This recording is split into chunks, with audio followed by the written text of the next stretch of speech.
Hello. In this video, I will describe how to activate and increase the strength of your protective figures. And in my previous video, I have described how you can shield yourself from the addictions of excessive systematization and obsessive structuring by producing these figures out of discarded paper.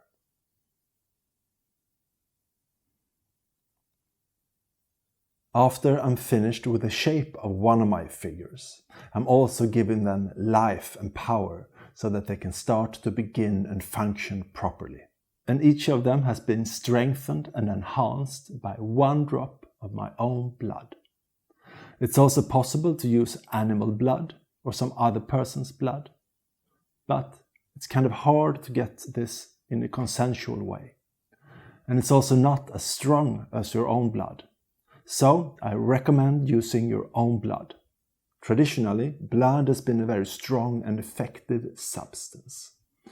And to quote Mephistopheles in the theatre play Faust by Goethe, blood is a very special fluid. In this play, it's used instead of ink to sign this very special contract, binding the soul that the whole play revolves around.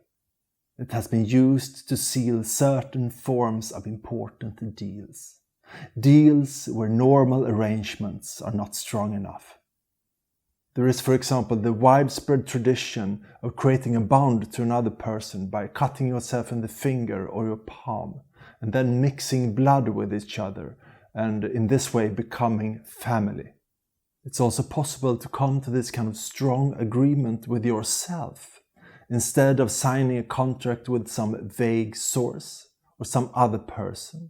You can enforce this binding into an inanimate object. It becomes a form of promise to yourself to stay in contact with the important things, caring about others, remaining true to yourself, or not doing harm to the living beings that you're in contact with, rather than being carried away in a flurry of new, exciting, work-oriented tasks, just doing things instead of reflecting on how and why you're doing these things.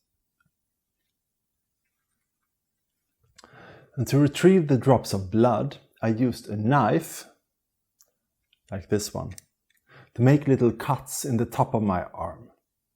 Always have a band-aid close at hand and be careful not to cut too deep or too long. It's very important to be gentle and careful. The recommendation would be to maybe use a needle instead of a knife. It's easier for most people. But personally, I'm very sensitive to needles in my fingertips, and also from the sight of blood, I easily get nauseated from it.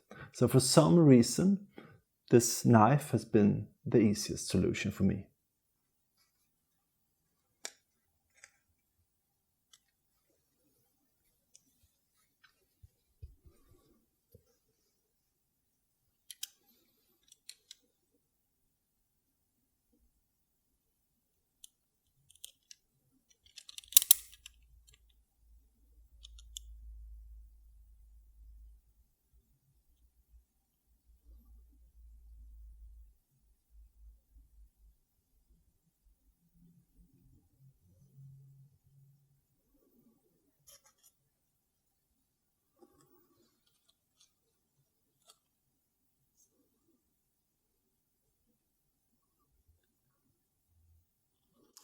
It's sufficient with just a small drop for each figure. I usually put the drop on the head of the figure, but sometimes I put it elsewhere or fold it into the figure itself, but usually on the head.